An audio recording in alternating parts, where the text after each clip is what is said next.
حضرت ابو بکر رضی اللہ عنہ زمانے جاہلیت میں بھی پاکیزہ سیرت کے حامل تھے، حتیٰ کہ آپ نے اسلام سے پہلے ہی اپنے اوپر شراب کو حرام قرار دے دیا تھا۔ ایک مرتبہ حضرت ابو بکر رضی اللہ عنہ ایک آدمی کے پاس سے گزرے جو شراب کے نشے میں ڈوبا ہوا تھا۔ نشے کی وجہ سے گندگی میں ہاتھ مار رہا تھا، تو حضرت ابو بکر رضی اللہ عنہ نے کراہت کی وجہ سے، بدبو کی وجہ سے اس سے منہ پھیر لیا۔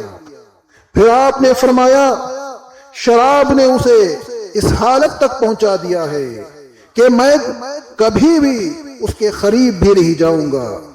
ایک مرتبہ حضرت ابو بکر رضی اللہ عنہ سے کسی نے سوال کیا کہ کیا آپ نے کبھی زمانے جاہلیت میں شراب پی؟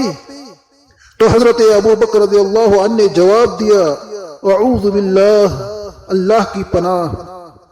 تو پوچھا گیا کہ ایسا کیوں؟ تو حضرت ابو بکر رضی اللہ عنہ نے جواب دیا میں اپنی عزت اور اخلاق کو پراگندہ ہونے سے بچاتا تھا۔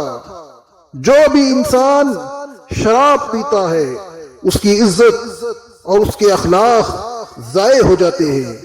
یہ بات نبی کریم صلی اللہ علیہ وسلم کو پہنچی تو نبی کریم صلی اللہ علیہ وسلم نے فرمایا صدق ابو بکر، صدق ابو بکر، ابو بکر نے سچ کہا ہے، ابو بکر نے سچ کہا ہے۔